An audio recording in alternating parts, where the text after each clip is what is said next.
Nous sommes aujourd'hui donc le dimanche 4 Kislev et on est donc Daf Mem Vav de Shabbat, mais on était hier aux deux dernières lignes de la page Mem Amud Bet.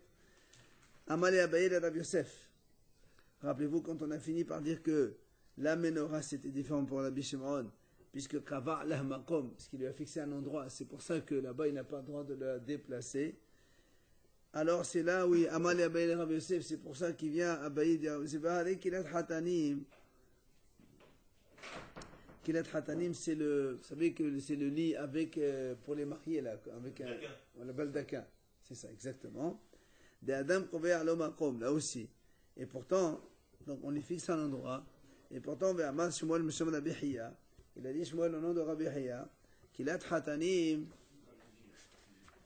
Donc ce lit en baldaquin. On a le droit de la défaire et de la faire le jour du Shabbat. Pourtant, défaire le baldaquin, là, tu sais, de enlever et remettre. Oui, le rideau. Oui. Ouais, tu prends pas l'exemple d'aujourd'hui où c'est montable et démontable. À l'époque, c'était une fois, on le met, c'est terminé. Ben, c'est fixe. Il est fixe comme ça. Pourquoi tu as le droit de le défaire, le redéfaire? C'est le principe du lit à baldaquin. C'est un rideau, c'est bon. Avant, c'était le rideau maintenant. Aujourd'hui, c'est le rideau qu'on peut facilement avec des anneaux et tout ça. Mais aujourd'hui, à l'époque d'avant, c'était quelque chose de fixe. C'est pour ça qu'il dit, voilà, comme c'est fixe. Et pourtant, on a dit, on a le droit de le déplacer. Alors, c'est pour ça que l'agma change. Et la main d'Abaye, Beshel Holiot.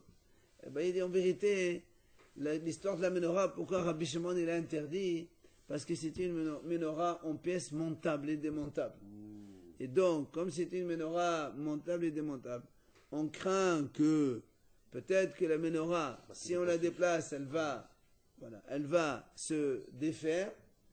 Et après, Shabbat, tu viendrais à faire l'assemblage. Et évidemment, là, ici, on est en train de fabriquer un kélé carrément. C'est un saut. Voilà pourquoi donc Rabbi Shimon il a dit donc Asso.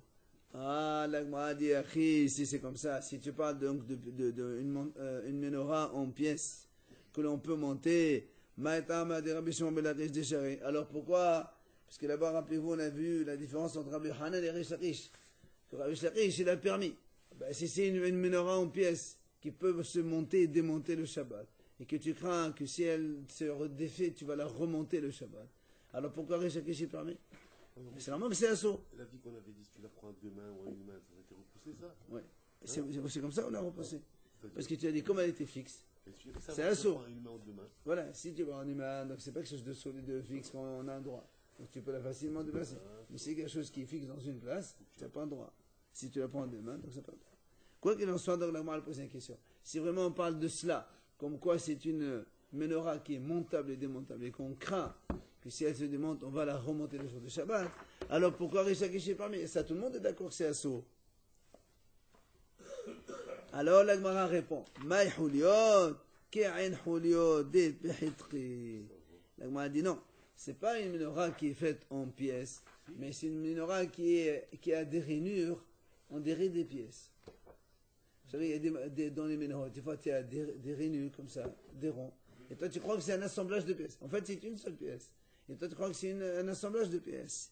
Et c'est pour ça que Rish Lakish il dit c'est motard. Selon Rish Lakish, il n'y a pas de problème, elle ne peut jamais se démonter.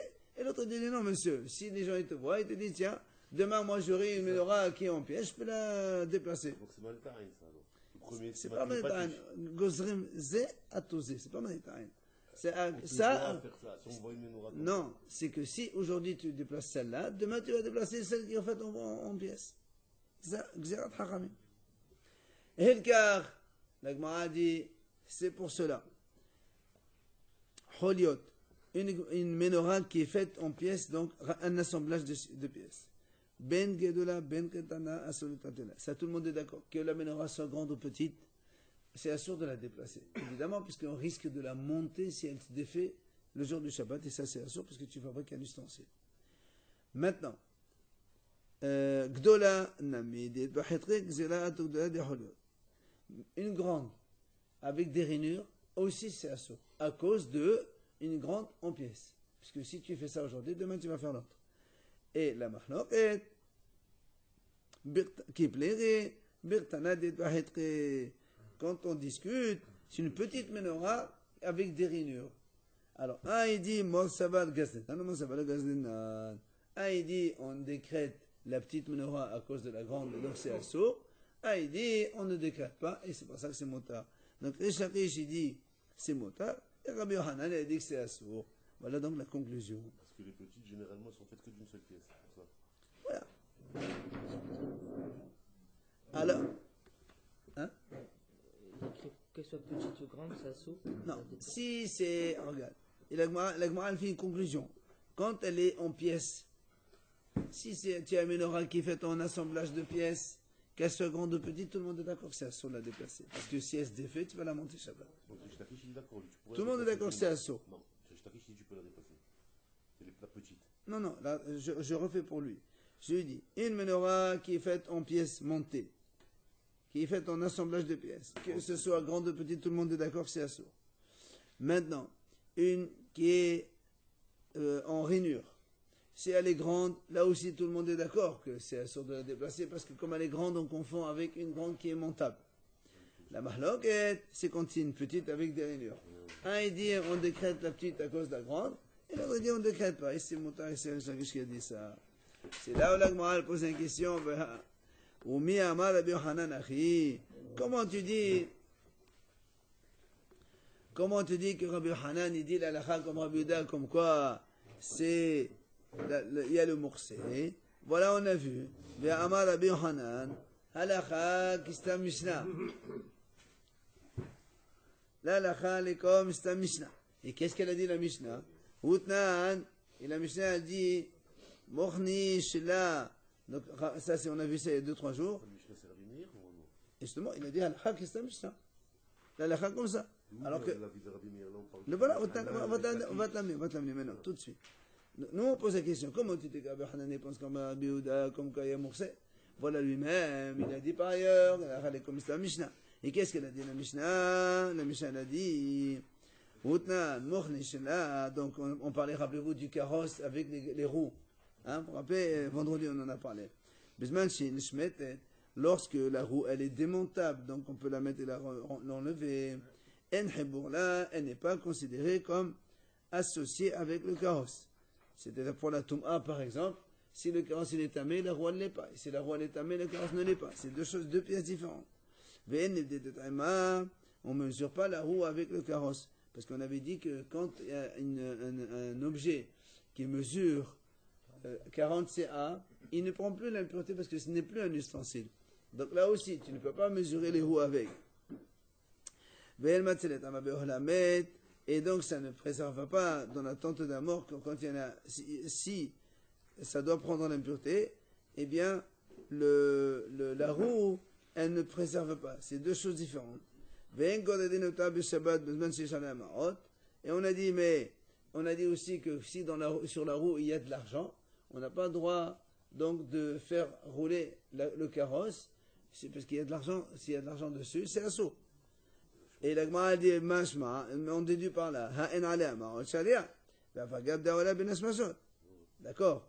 Et donc, puisqu'on a dit que le carrosse, on a le droit de le déplacer, s'il n'y avait pas d'argent, c'est-à-dire que même s'il y avait de l'argent à l'entrée du Shabbat, et que maintenant il n'y en a plus, malgré tout. Ah non, ça on n'a pas dit ça. Non. La Mishnah a dit comme ça. On n'a pas le droit de la déplacer quand il y a de l'argent. Moi je déduis que s'il n'y a pas d'argent, je peux la déplacer. Même s'il y avait de l'argent Benashmashot ou pas. Ça m'est égal, il n'y a pas mal. Ça c'est toi qui le dis. Pour l'instant la Mishnah n'a pas dit. La Mishnah a dit, quand il y a de l'argent, c'est à sorte de déplacer. Moi je déduis, il n'y a pas d'argent, je déplace. Quelle que soit la situation, comme on a dit. C'est ce que la Gemara lui dit. S'il n'y avait pas d'argent, je peux donc la déplacer. Et même s'il y avait pendant Menes Masot. Donc tu vois bien que Rabbi Hanan y pense que même s'il y avait un moursé qui était à l'entrée du Shabbat et que maintenant il n'y en a plus, je peux déplacer. Alors que toi-même, on a dit tout à l'heure que Rabbi Hanan y pense comme Rabbi Yehuda, qu'il y a un moursé Et notamment, il a dit que s'il y avait le Mouxé Ben Hashmashot, eh bien, il Mouxé pendant tout le Shabbat. Ah ben, on l'a vu, c'est un principe, ça, c'est une règle, ça. Oui, mais. Quelque chose qui est mouxé, bien lâché. Voilà, maintenant, on voit le contradiction. Rabbi Hanan, il reste et ça contredit ce qu'il a dit. Donc, ce que tu m'as dit, toi, que Rabbi Hanan, il pense comme Rabbi Yehuda, ça n'a pas l'air d'être vrai pour l'instant, à cause de la question. L'objet n'a pas d'influence sur la chose. C'est-à-dire? Parce que cette roue, elle n'a pas de fonction de. C'est pas un porte-monnaie, vous voyez. Non, non, mais non, l'argent, il est sur le carrosse, pas sur la roue.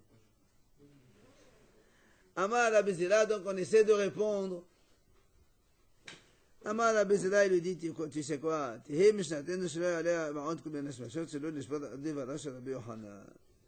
il dit, tu sais quoi? Ici on parle, dans le cas où il n'y avait pas d'argent à l'entrée du Shabbat. Et donc, comme il n'y a pas d'argent à l'entrée du Shabbat, c'est pour ça qu'on a dit que c'est permis. Il se dit, pour ne pas pour ne pas contredire les paroles de Hanan les uns les autres. Donc, on reste avec Rabbi Hanan, comme Rabbi Yehuda.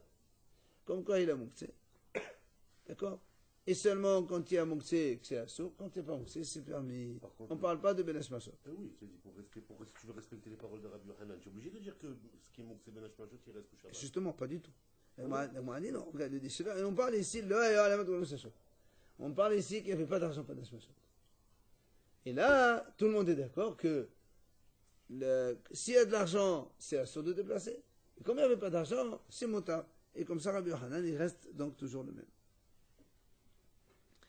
Amar Rabbi Yosham Levi.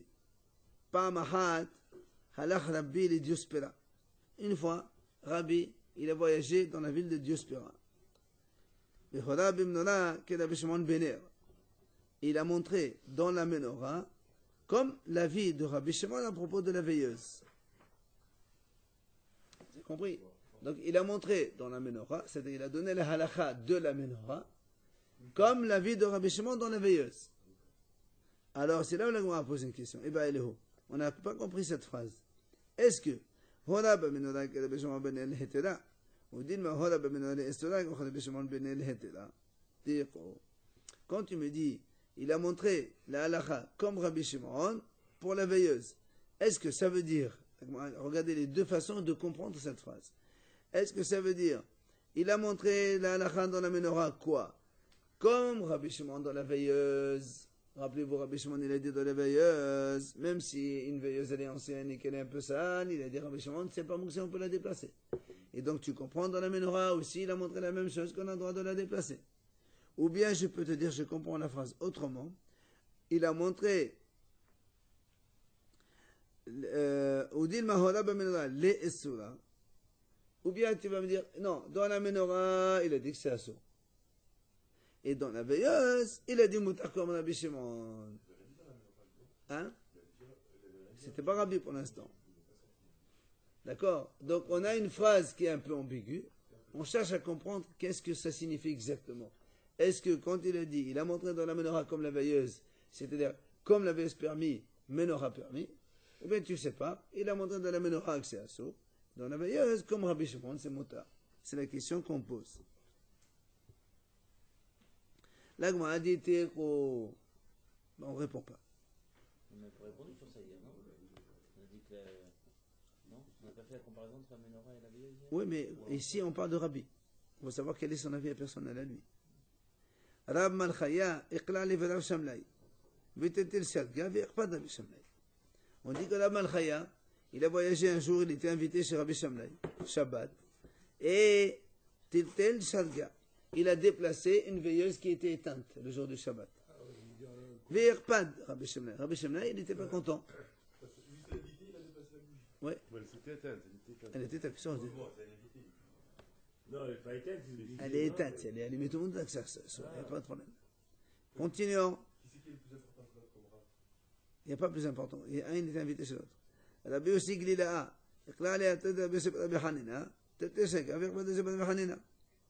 Un autre cas similaire. Rabbi Yossi Galilée. Il était invité chez Rabbi Yossi Rabbi Hanina. Donc le Shabbat. Et lui aussi, il a déplacé une veilleuse éteinte. Et Rabbi Yossi n'était pas content. Rabbi Abahu.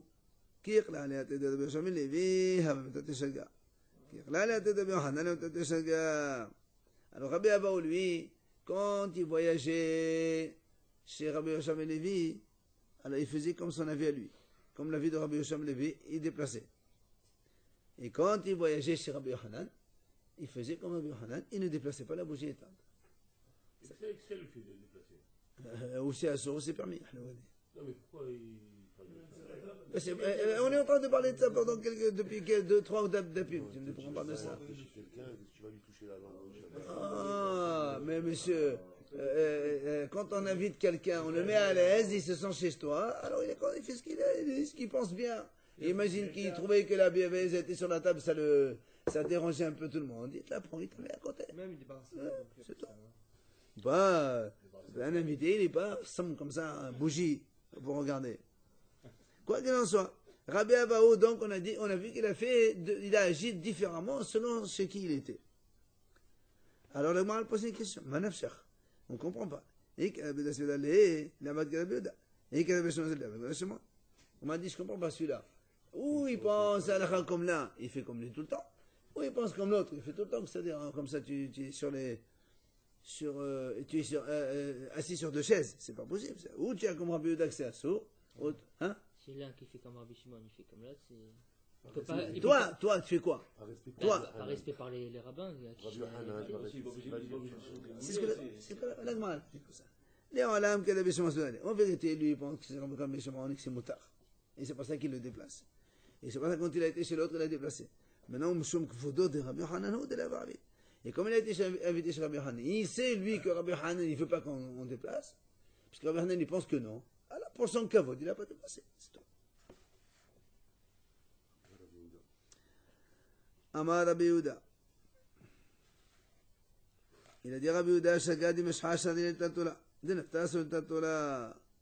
Rabbi Yehuda, il a dit comme ça. Shagadi Meshcha, une veilleuse qui était donc à partir d'huile. Shadil Tatola. On a le droit de la déplacer. Celui qui a dit, donc Rabbi Shimon qui a dit au motal de la déplacer, on a le droit. Maintenant, Dinafta, mais si c'est une veilleuse en pétrole, tu l'allumes avec du pétrole, sur les là. Ça, dans ces cas-là, tu n'as pas le droit de la déplacer. Mais ça sent pas bon. Rabba ben la vaisselle d'Amnet Tabayo, de Naftana, mais Chanel Tatola. Oui, Rabba, oui. Si ça sent mauvais, au contraire, on ne peut pas la déplacer. C'est-à-dire, si ça sent mauvais, si ça nous dérange. Justement, le naftal, là, le naft, non, tu ne peux pas la toucher parce que tu ne peux pas t'en servir pour boire. C'est ce qu'on a dit, de Naftala, sur le Tatola. Non, mais par exemple, si ça sent mauvais, parce qu'on a dit parce que ça sent mauvais, voilà. C'est pour ça qu'on ne peut pas la déplacer. Tu peux déplacer ça. Regarde. Le Rabbi Shimon dit que quand c'est une veilleuse d'huile, tu peux la déplacer quand elle est éteinte. Parce que Rabbi Shimon pense que si tu veux de l'huile, tu peux l'utiliser. Tu peux utiliser le verre pour boire, tu peux l'utiliser. Il n'y a pas de problème selon Rabbi Shimon. Mais quand il y a du pétrole dedans, tu peux plus, un verre avec du pétrole, tu peux plus après le boire dedans. Et pourquoi tu peux pas la déplacer? Parce que ça sert à rien. Tu ne pourras pas t'en servir. Si tu veux déplacer celle avec l'huile, pourquoi avec celle du pétrole tu veux déplacer? Parce qu'avec de l'huile, tu peux la rincer et tu peux boire. Avec du pétrole, non. Ça paraît pareil quand même. Alors, le pétrole et l'huile. avec une bougie, tu peux le déplacer, pourquoi? Selon Rabbi Shimon, mais pas pour moi. Et est-ce qu'on peut la couvrir? La kha, elle est qu'on n'a pas le droit de déplacer. Si, tu as dit oui, on peut. Les esquelettes font de naïf. Tu vois, tu me donnes réponse avec ta nuance. Et elle me dit, moi j'ai dit oui, j'ai dit non d'abord, virgule. Mais les Ashkénazes, ils permettent quand il faut un taille avant. Mais non d'abord. Bon, allez. Est-ce qu'on peut la couvrir, le pétrole, si ça sent mauvais? Comment ça couvre? Mais si ça sent mauvais, on peut mettre un chiffon dessus, quelque chose. Un chiffon pour l'éteindre? Non, c'est pas que le pétrole ne sent pas mauvais. Elle est éteinte. C'est que tu ne te déplaces pas parce que le verre, il ne sert plus à rien, le verre. Pas l'odeur, c'est saleté. Rabba ben Rabbi Yosef, la Gemara, elle continue, elle dit et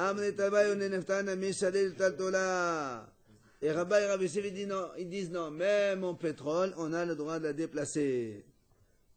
Comme Rabbi Shimon. Maintenant, la Gemara raconte. Rav Aouya, Ekla Levi Rava.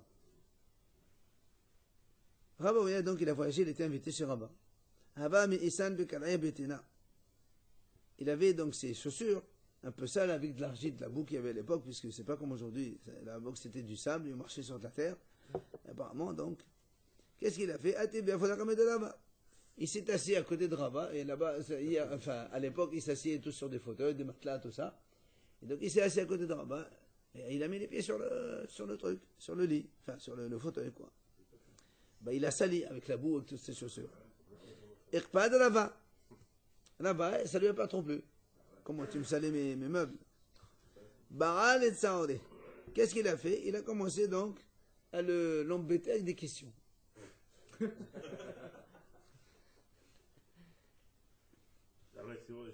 Amal, alors il a commencé à lui poser des questions. Il a dit, pourquoi Rabat et Rabbi Shimon ont dit que quand on a une veilleuse en pétrole, on a le droit de la déplacer? C'est la question qu'il lui pose. D'accord? Ah, il pose qu'on a le droit de la déplacer. Pourquoi ils ont dit ça? Amalé, l'autre, il lui répond, il dit, parce que même si on ne peut pas boire dedans, ce verre-là, on peut l'utiliser pour couvrir éventuellement un autre verre. Ça sert de couvercle. D'accord? Hein? Ça peut servir. Ça peut servir. Il lui a dit, Rava, il lui a dit dans ces cas-là, si tu dis qu'on peut couvrir avec, il dit dans ces cas-là, toutes les pierres qu'on a dans la cour, on peut les prendre pour couvrir avec une bouteille ou un récipient. Si d'après toi, tu dis la même chose pour le verre en pétrole. Amal, il lui dit, monsieur, c'est pas pareil. Il lui répond. Il dit, c'est pas pareil. Le verre, il a des statuts d'ustensile. Donc, tu peux l'utiliser en tant qu'ustensile ou récipient ou couvercle. Mais les pierres, c'est pas un ustensile d'origine. Donc, ça, c'est assuré, tu n'as pas le droit de l'utiliser. C'est là où l'Agmara continue, enfin, lui-même, il continue, il dit, Milatania, c'est Rav Aouya. Il lui dit, Milatania, n'est-ce pas qu'on a dit, Hashirim, Nizamim Tabarat, ce sont des bijoux. Shirim, ce sont des bracelets. Nizamim, des boucles, Tabarat, des bagues. Il a dit, donc, tous ces bijoux-là, Harehen, Kichola, Kilim, Hantalim, Bahaser. On a dit, ils ont, donc, à l'époque, on interdisait aux femmes de sortir avec des bijoux. Shabbat. Parce que comme les bijoux, c'était quelque chose de rare, on a peur que la femme, quand elle marche dans la rue, elle rencontre sa copine, elle lui dit, tiens, regarde, mon mari m'a acheté ça. Et alors elle enlève, et comment ça marchait tout, et elle discute. À cause de ça, les haramim ont interdit. Aujourd'hui, on a enlevé ça, parce qu'aujourd'hui, bon, il y a l'abondance dans le monde, et on ne voit pas les femmes dehors en train de se défaire de leurs bijoux pour le montrer à leur copine. Aujourd'hui, ils regardent de loin, à distance, on regarde ce qu'il y a. Et après, hein, top. Aujourd'hui, oui. Pour les femmes. Hein. Non, monsieur. Mais c'est pas un bijou. De toute façon, certains interdisent des montres. Tu parles que d'un montre. Non, allez, c'est bon. Moi, je ne mets pas. Non, jamais Shabbat. Pour considérer qu'on portait. Ramazo, c'est excessif. Alors, on a dit donc, on peut les porter bahatser. C'est pour ça qu'il dit donc, dans la cour, on a le droit. Donc, dans la rue, on n'a pas le droit. Donc, on demande pas, on dit aux femmes de ne pas porter ça dehors à l'extérieur. Mais, c'est dans la maison, dans leur cour, même si c'est un semi-privé, on leur permet. Et pourquoi on dit pourquoi tu dis, même dans la cour, tu peux pas utiliser. C'est comme les kélim que tu vas pas porter dans une cour. Qu'on porte, un étalé. Et qui sont autorisés. Oui, dans la hatzer. C'est un ustensile qu'on a le droit. Et alors il dit pourquoi, quelle est la raison? Alors il a dit, parce qu'ils ont quand même statut de ustensile, même si c'est un bijou.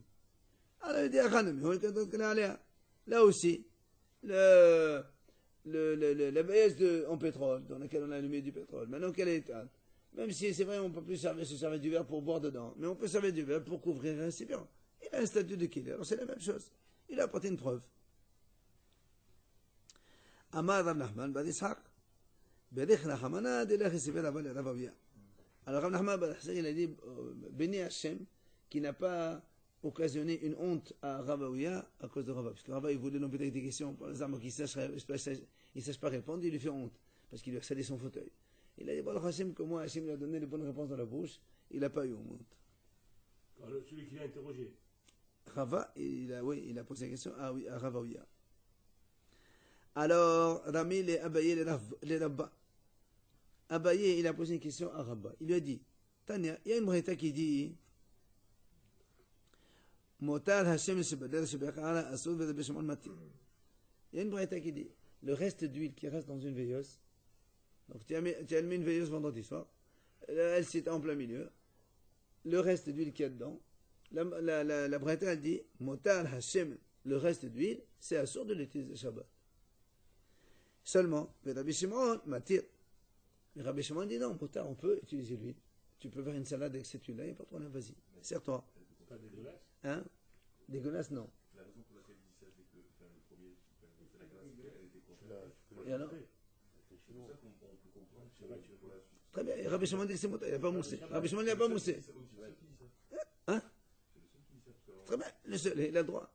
C'est ce qu'on est en train de dire, on n'a pas dit que c'est la halakha aujourd'hui. Il n'y a pas de moussé. Rabbi Shimon dit, il te dit, monsieur, l'huile elle est consommable, pourquoi tu veux l'enlever? L'huile est consommable, c'est terminé. Alors, je pose une question. Quelle est la question? Rabbi Shimon Omer, Kol she'en mumunika me'ed yom tov en zimin hamochan. Ça, c'est, on a vu ça avant, à propos du Bechor. Vous vous rappelez, quelqu'un, il a un animal Bechor, premier-né. Un animal Bechor, normalement, on donne à un Kohen, oui, on n'a pas le droit de lui faire la sheta. Et si un jour, un Bechor, il a un premier-né le jour de Yom Tov, on n'a pas le droit de faire la sheta. Pourquoi? Parce qu'à l'entrée de Yom Tov, on ne savait pas. Parce que quand quelqu'un a un Bechor dans sa maison, il sait très bien qu'il ne peut pas lui faire la sheta. Il doit le donner au Kohen pour l'amener au Beit Hamikdash. Si le matin de Yom Tov, tu trouves qu'il a un défaut et qu'on te donne, maintenant le Kohen, il a le droit de faire la sheta le jour même. On te dit non, monsieur, non. Si le défaut n'était pas visible depuis hier, donc le Kohen n'a pas vu ce défaut hier, même s'il naît aujourd'hui, tu n'as pas le droit de faire la sheta. Donc, question contre Rabbi Shimon, comment l'huile, toi Rabbi Shimon t'as dit, d'accord, toi Rabbi Shimon t'as dit que, Étant donné que tu ne peux pas voir s'il a le défaut, étant donné que que l'animal était mouxé depuis l'entrée, alors on voit ici le Bechor était mouxé. Le Bechor, 2 secondes. Le Bechor, 2 secondes. Laissez parler, comprenez. Après vous posez des questions. Le Bechor à l'entrée du Yom Tov, on ne savait pas qu'il avait un défaut, donc il est mouxé. Tu n'as pas le droit de faire la sheta, il faut l'amener au Beit Hamikdash. Le matin du Yom Tov, tu trouves qu'il y a un défaut. Rabbi Shimon dit, on ne fait pas de shita. Donc il est mouxé à l'entrée, il est mouxé toute la journée. C'est la question. Alors comment dans la veilleuse, tu as mis de l'huile pour allumer, donc tu as donné statut de mouxé parce qu'elle veut allumer, maintenant elle s'éteint, et maintenant tu dis je peux utiliser l'huile, c'est contradictoire. Ou c'est mouxé à l'entrée, c'est mouxé tout le Shabbat, ou c'est mouxé à l'entrée, c'est pas mouxé tout de suite après. Mais pourquoi le Bechor il serait mouxé? C'est-à-dire mouxé pour faire la shrita? Ah oui, pour la shita, c'est tout pour la shita. Et toi tu veux faire la shita aujourd'hui, tu n'as pas la ramasser, toi tu veux la shita. Monsieur, tu n'as pas le droit. C'est un Bechor qui est kadosh. Tu as le droit de le toucher après. On ne parle pas de toucher, on parle de shita ici. C'est parce que tu ne le vois pas qu'il a un défaut, c'est ça que tu peux pas. Je ne l'ai pas vu hier. Je vois pas. Aujourd'hui, je vois qu'il a un défaut. Normalement, si tu es un jour de semaine, j'appelle la Rabba, il me fait la shita, je mange. Le Kohen, hein. Donc si tu avais vérifié la veille, tu aurais eu le droit Yom Tov de Bien le sûr. faire. Si tu as vu qu'il y avait le moum hier, tu dis voilà, demain je vais faire la shita si j'ai envie, c'est bon. Tu l'as réservé pour la maison. Bon. Donc ça marche comme la Néros. Ah, pas du tout. Et si. Et le Nérod, toi tu m'as dit, l'huile elle est consacrée, le moussi est parti pendant Shabbat, tu peux l'utiliser l'huile. Et là pourquoi tu dis le Bechor, il n'avait pas de défaut, il est moussé, même s'il a un défaut, il reste moussé. Et non. Normalement tu vois un défaut, selon Rabbi Shimon, ben tu n'as pas le Rabbi, il faut la shita. On ne sait pas à quel moment il a eu le poussé. Aujourd'hui, je l'ai vu. Mais la seule différence, c'est que On le connaît pas Non, statut du le Bechor. Bechor Hier- n'était pas toi, le Bechor. Donc, Hier, le Bechor, le Kohen, il avait un Bechor. Hier, il avait à l'entrée du Yom Tov, pas de nom. Impeccable. Donc, il ne peut pas le manger, il doit l'amener au Beit Hamikdash. Le matin, il voit, il a la pâte cassée. C'est tellement évident, il peut le faire la shita. On te dit non. T'as compris? Donc, tu vois, il y a une contradiction. D'un côté, moussé à l'entrée, c'est permis après, quand c'est éteint, le moussi est parti. Et là, moussé à l'entrée, le moussi il est parti, et il continue à dire c'est à Rabbi Shimon. Parce que lui, pour utiliser l'huile, il est obligé d'attendre que s'éteigne. Tu me dis la réponse. Eh ben alors, c'est pour ça que c'est pas pareil. L'Agmara, c'est la réponse de l'Agmara. L'Agmara nous répond, lui dit, comment tu me poses deux choses différentes? Tu as raison. comment tu me fais deux choses différentes? Hatam, Adam, Yeshua, s'appelle Matadir Benero. Adam, Yeshua, s'appelle Matadir Paul Momo. La Gemara dit, comment tu peux comparer deux choses différentes? Dans la veilleuse, quand quelqu'un met une veilleuse allumée, il sait très bien que ça va s'éteindre à un moment ou à l'autre. Il attend que la veilleuse va s'éteindre. Il sait que ça va s'éteindre. Et donc il se dit, quand l'huile, si elle s'éteint et l'huile qui reste, je vais l'utiliser. Donc c'est pour ça qu'on lui permet. Mais un Kohen qui a un Bechor, est-ce qu'il va, il va attendre que le Bechor il ait un monde pendant un temps? C'est pas que ça l'arrange, au contraire. C'est pas que ça l'arrange pas. Il ne peut pas dire, j'attends qu'il y ait un monde. Il ne va pas dire, veille de temps, voilà, demain, quand il aura un monde, ça ne veut rien dire ça. Même si, ouais, mais bon, même si le mot. On n'espère pas, au contraire. Il n'a pas vu, mais il est depuis la veille. Hein? Si on espère pas ce que. C'est pas la même chose. Là, tu attends pas. C'est pas grave, s'il y a un mot, je peux l'utiliser. Et non, là, il y a un mot, tu peux l'utiliser. Là, tu peux utiliser l'huile parce que tu attends, tu sais très bien que ça va s'éteindre. Donc, tu n'as jamais enlevé l'huile de ton esprit. Mais le bréror, tu n'as jamais prévu qu'il va avoir un mot. Alors, s'il y en a. Justement, comme tu ne l'as pas prévu, c'est pour ça que c'est mortel. C'est pas prévisible. S'il a vu le moum avant, S'il avait le mot, on il peut n'avait le pas vu. Non. Il a un moum, mais il n'a pas vu. Tant qu'il n'a pas vu, c'est pour lui moukse. C'est moukse. Il faut être mouchan. Alors, Mimorama. Par rapport à Rabbi Shimon, c'est des Amoraïm, ceux-là. On parle de tout ça. Rabbi Shimon, c'est un Tana. Oui, mais par rapport à lui. Mais eux, ils discutent entre eux sur les paroles de Rabbi Shimon, bien sûr. Mimorama, Mimodinafil Bimoma. Parce que d'abord, il dit comme ça. Va savoir s'il va avoir un mot. Il ne va pas dire il va y avoir un mot. Peut-être, on ne sait jamais. Et même, il dit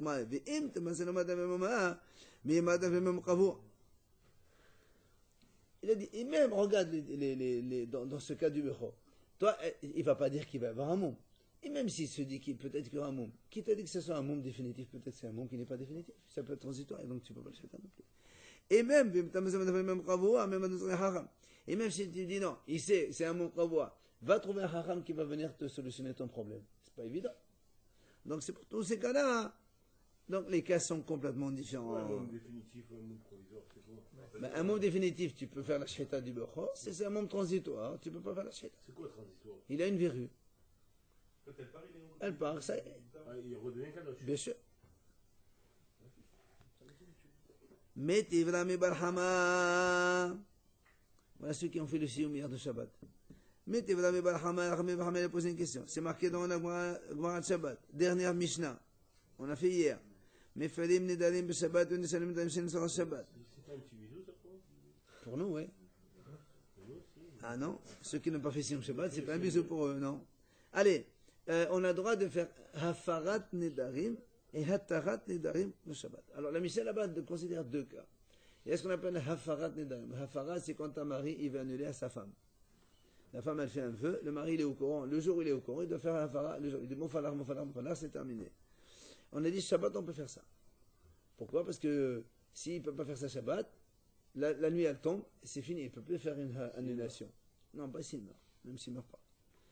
L'annulation des vœux de mari vers l'épouse, ça doit se faire le jour même avant la tombée de la nuit, le jour où il entend. D'accord? Il a entendu le jour de Shabbat, s'il ne le fait pas aujourd'hui, ben dimanche, c'est 30 ans, il ne peut plus le faire. Par contre, on a dit après, si quelqu'un il a fait un vœu maintenant, un monsieur, un vœu, il peut faire Hatarat Nedarim le jour du Shabbat. Il peut faire Hatarat Nedarim à une seule condition, que c'est un vœu qui concerne le Shabbat. Par exemple, il a dit, je lui ai fait un vœu, il ne mange pas la dafina de sa femme, il s'est mis en colère contre sa femme vendredi, il a fait un vœu de maintenant, Aïb, il a fait une bonne dafina, il a envie de manger. Ben, il va aller voir un hacham, il lui fait Hatarat Nedarim. Ça, on peut le faire Shabbat. Mais s'il a fait Hatarat Nedarim de ne pas aller à Paris dimanche, eh ben, il attend dimanche pour faire Hatarat Nedarim. Il n'a pas le droit de faire Hatarat le jour du Shabbat. Ça n'a rien à voir avec Shabbat. D'accord? Pour la Hatarat Nedarim, il faut que ça sorte Shabbat. Alors, la Gemara dit dans ces cas-là, si tu me dis, selon ce que tu m'as dit maintenant, même quand il y a un monde dans le Bechor, qui t'a dit que tu vas trouver un rabbin, ben là aussi on peut dire la même chose. Qui t'a dit qu'il va trouver un rabbin pour lui faire Hatarat Nedarim? La Gemara dit, pardon, la femme pour son mari, qui a dit, pourquoi tu as dit on a le droit de faire Hafarat Nedarim à la femme, à la femme, peut-être que le mari, il va pas, voilà, il va pas venir lui faire afara. Puisque nous on a dit, même s'il y a un moum, peut-être, va trouver un rabbin pour te dire que c'est un moum ou pas. Oui, tu peux pas savoir, c'est pas évident que tu trouves. Là aussi, je te dis, la femme qui a fait un éder, par exemple, de, je sais pas moi, de ne pas s'asseoir à table avec son mari les jours du Shabbat. Voilà. Voilà. Si elle, peut-être qu'elle se dit dans la tête que son mari, comme elle veut, elle a enlevé de son donc elle a fait un vœu de ne pas faire ça. Elle va pas se dire peut-être que mon mari va être au courant. Parce que si vraiment son mari n'est pas au courant, il ne peut pas l'annuler. Peut-être qu'il ne veut pas lui annuler, peut-être qu'il ne va pas lui faire, c'est tout. Non, mais en général. Non. Elle n'est pas sûre qu'il va lui faire ça, qu'il va lui dire non. D'accord, mais en général, le bar, il est méfiant. Non, mais s'il n'est pas au courant, justement. Oui, c'est la disponibilité, comme tu m'as dit, qui a dit que tu vas trouver un rabbin pour te faire ça? Alors, qui t'a dit que le mari va faire ça? Et s'il n'est pas au courant, que son mari va lui enlever. Non, il est au courant. Ah, il est obligé de le faire. Pas obligé, s'il ne veut pas. Comme ça, il veut pas. Il lui donne une leçon. D'accord avec elle. Si le mari ne veut pas faire. Il lui fait le Eh ben, lendemain. non, il peut pas faire le lendemain. C'est le Non, jour non, où il non. entend. Ben, il va chez les rabbins maintenant. Non, laisse tomber maintenant, Rabbané. Pour l'instant, on parle du mari. Quand elle fait un vœu, elle le fait donc de elle-même. Elle dit voilà, je fais un vœu de ne pas faire ça. Ok. Après, nous, on a dit non, elle peut faire un Farah Nidarim Shabbat, parce que si le mari, il entend le Shabbat, il peut le faire un Farah le jour même. Moi, je te dis très bien. Et peut-être que dans sa tête, cette femme-là, elle se dit, vu que peut-être c'est pas sûr que son mari il va être au courant, oui. Donc s'il va être au courant, peut-être qu'il va pas lui enlever, n'est-ce pas? Alors pourquoi elle a le droit de faire un tarat nedarim, puisque peut-être que le mari ne va pas être au courant? De la même façon que nous. Toi tu m'as dit, même s'il a un défaut, le beror, peut-être que tu vas pas trouver un rabbin. Et c'est pour ça qu'il est moussé. Ben là aussi c'est pareil. Peut-être que son mari ne va pas être au courant. Et donc il ne saura pas. C'est là où on répond. هاتم كده البنحاس مش مدى لفا ما البنحاس مش مدى لفا كلها نودات عدد عليها نودات. Et donc, en général, les femmes, quand elles font un vœu, c'est en accord avec le mari. Pour elle, son vœu ne marche que quand le mari est au courant. Si le mari est au courant, il laisse, c'est un vœu. Si le mari est au courant et il l'enlève, alors il enlève. Puisqu'elle dépend du mari, donc le vœu ne marche que avec le mari. Là, moi, pose une deuxième question. Alors, là, moi, dit, Tashma, Nishalim, les dates de Shabbat de Shabbat de Maï, l'imam, Madame Zakla Hacham. Là aussi. Là, moi, dit, quand on a dit, un monsieur, il a fait un vœu, il peut aller, si c'est un vœu donc, qui concerne le Shabbat, il peut aller faire un Tarat Nedarim. Alors, pourquoi on ne dirait pas aussi la même chose? Qui t'a dit, il va trouver un rabbin pour le faire Tarat Nedarim? Hein? Hein? D'abord, il faut un rabbin. D'abord, il faut un rabbin. 2 secondes. D'abord, hein? Et s'il est dans un village où il n'y a pas de rabbin, où il n'y a pas de synagogue, qui t'a dit? Alors c'est pour ça que moi elle dit, Hatam, il aime zakak les hacham, ça qu'il est bêché de tout. Hacham, il manque les hacham. Elle dit, là c'est pas pareil. Là-bas, dans le Neder, c'est vrai que même s'il n'y a pas un rabbin, on peut trouver 3 monsieur. 3 monsieur. C'est ce qu'on fait aujourd'hui, on prend 3 monsieur. Parce qu'à l'époque, on dit que quand il y a un rav qui est vraiment moumhé, il peut faire tout seul. Il fait tout seul. Donc, mais aujourd'hui, bon, on dit qu'il n'y a pas de rabbin moumhé, alors on est obligé de faire 3 monsieur. Un frère, un rav lumière, quoi. Mais dans le Bechor, on ne peut pas faire 3. Il faut obligé d'avoir un rav qui te donne la halakha. C'est pour ça qu'il y a une différence. Allez. Ramé les Abaïl et Rav Yosef. Allez, on pose une question. Abaye pose une question. Il dit, Mi amar Rabbi Shimon kafta motaletatela, kafta ino khaftala. Ma et amad il babedena kada kafta, Hashamen Rabbi Shimon amad davashim kamin mutar. Il m'a dit, Abaye pose une question à Rabbi Yosef. Il a dit, est-ce que Rabbi Shimon a dit, une bougie éteinte, on a le droit de la déplacer? Jusqu'à présent, on a vu Rabbi Shimon dit comme ça. Si elle est éteinte, oui, on a le droit de la déplacer. Ça veut dire que si elle n'est pas éteinte, on n'a pas le droit. Il lui dit pourquoi on n'a pas le droit? Pourquoi on n'a pas le droit de la déplacer? De peur que quand tu vas déplacer la veilleuse allumée, ça va s'éteindre. Alors il lui dit, mais attends, Rabbi Shimon il dit d'avant si il met kaven muta. Rabbi Shimon, il a le principe, quand on n'a pas l'intention, c'est permis.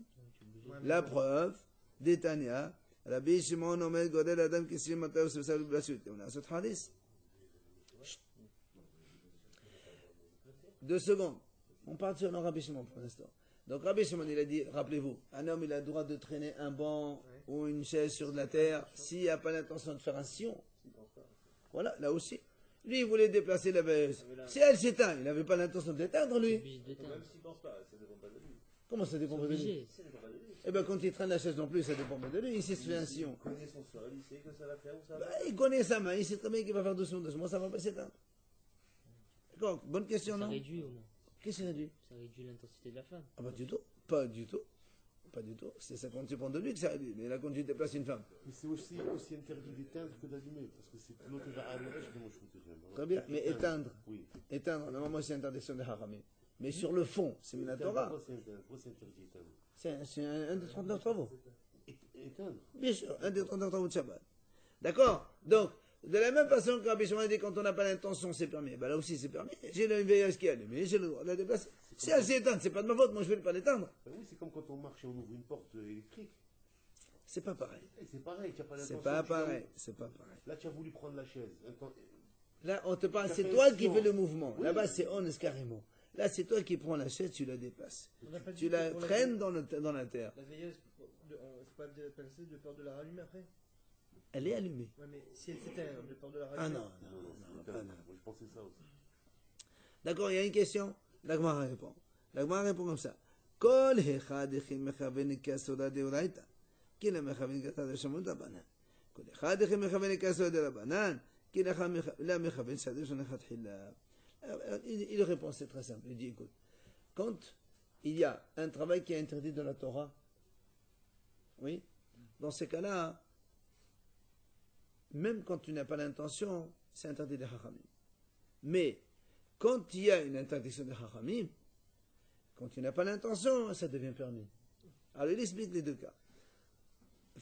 Traîner une chaise, faire un sillon, c'est des Hachamim, bien sûr, parce que l'interdiction, c'est labourer avec tes mains. Ça, c'est un sillon, c'est quoi? C'est labourer. C'est labourer avec un appareil ou avec tes mains, tu laboures. Ça, c'est la notion de la Torah. Quand tu fais un sillon avec un banc, une chaise, c'est des Hachamim. C'est chinouille. C'est pas la façon de labourer, ça. Minatora, C'est- il y a combien d'interdiction, Minatora? 39 travaux, avec toutes leurs dérivés. Et les Haram, ils ont mis aussi 39 travaux. Ah non, pas du tout. Sur chaque travail, il y a des dérivés qui peuvent haramer. Donc, l'Agmara dit comme ça. Étant donné que faire un sillon avec le banc, c'est des haramim. C'est pour ça que comme tu n'as pas l'intention, c'est moutard complètement. Parce que si quelqu'un il traîne exprès la chaise, il veut faire un sillon, c'est sûr que ça sauve ça. D'accord? Ça sauve de Rabbanan. Mais lui, il n'a pas l'intention, il veut le déplacer, c'est tout. Et c'est où là Maintenant, la veilleuse, éteindre, c'est un des 39 travaux interdits de la Torah. On a dit que non, Un sillon aussi. Un sillon aussi. l'interdiction de la Torah, c'était allumer et éteindre. Faut les fermer. Éteindre pour allumer. Oui, Non, non, éteindre pour pas allumer, pour éteindre. Il Éteindre. a dit Jonathan tout à l'heure, c'est ça qu'il disait, il allait juste éteindre. Très bien. Mais le travail de éteindre, Il a fait entièrement. mais qui t'a dit qu'après il va pas allumer? Pour l'instant, regarde, quand une lumière s'éteint, c'est qu'on va l'allumer par la suite. Même s'il n'allume pas, attention. Parce que s'il allume, il y aura deux péchés après. Oui, mais c'est pas mis la Torah, alors. Mais c'est la Torah. Éteindre dans un esprit d'allumer, ou éteindre pour utiliser le charbon, utiliser la petite mèche qui est un petit peu brûlée, c'est ça qui met la Torah. Donc comme éteindre, c'est met la Torah, quand tu n'as pas l'intention, ça devient, on descend d'un cran, ça devient interdit de haramim. C'est pour ça qu'il y a une différence entre les deux cas. Vous avez compris? Je répète, traîner le banc pour faire un sillon, c'est une interdiction de haramim. Comme je n'ai pas l'intention, ça devient permis. On descend d'un cran, ça devient permis. Éteindre la lumière, c'est minatora. Et comme je n'ai pas l'intention, on descend d'un cran, ça devient interdit de haramim. Donc du coup, on n'a pas le droit de déplacer une veilleuse allumée de peur qu'elle s'éteigne. Donc ça tient pas si Rabbi Shimon, alors. Au contraire, il te répond. Il te justifie. C'est clair, c'est clair. Pas du On tout. a dit d'après la Torah, c'est interdit de labourer. En fait, Labourer, tu prends labourer, labourer. il le fait indirectement par Indirectement, c'est quoi? par le banc. Très bien. C'est haramim. Donc maintenant, quand tu traînes, Mais là, comment il éteint 2 secondes. Indirectement, pareil, c'est le même cas. Comment il éteint la Ah non, non. On n'a jamais dit que dans la Torah n'a jamais dit que éteindre c'est par la bouche. Voilà, tu l'éteins comment alors par toute action que tu veux. Tu éteins.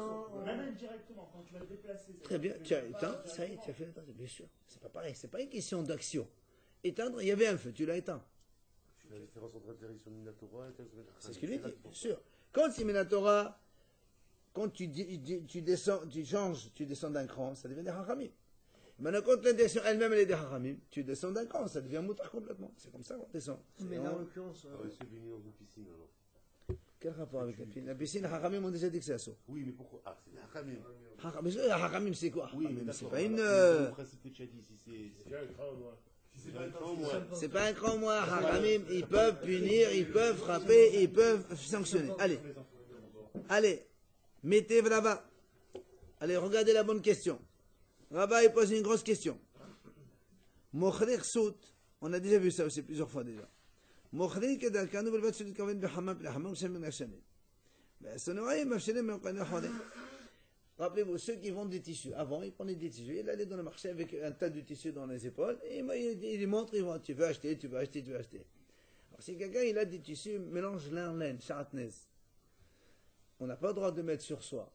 La Mishnah là-bas dit, ceux qui vendent, ils ont le droit de mettre sur leurs épaules, mais il ne faut pas qu'ils aient l'intention de se réchauffer, par exemple, en hiver, ou en été, de se protéger contre le soleil. Le ventre est moutard. Ventre, c'est oui. Le moutard, Moutard, on peut le vendre. On peut vendre du chardonnay? Oui. Mais, et Atznoïn, et ceux qui sont Yireshamaïm, ceux qui craignent Hachem, eux, qu'est-ce qu'ils font? Ils ne le mettent même pas sur leurs épaules. Ils prennent un bâton, et, plus haut que les épaules, ils mettent les tissus dessus. Comme ça, oui, on a vu. On pose une question de là. Et donc, ceux-là, ils ne touchent même pas le vêtement qui est interdit de toucher, n'est-ce pas? Alors, la Gemara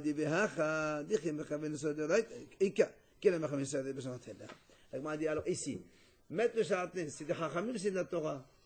La Torah. Donc si maintenant on descend d'un cran, ça doit être Chachamim. Alors pourquoi on a permis de mettre sur les épaules? Là aussi, j'ai pas l'intention de mettre de charatnez, j'ai l'intention de vendre.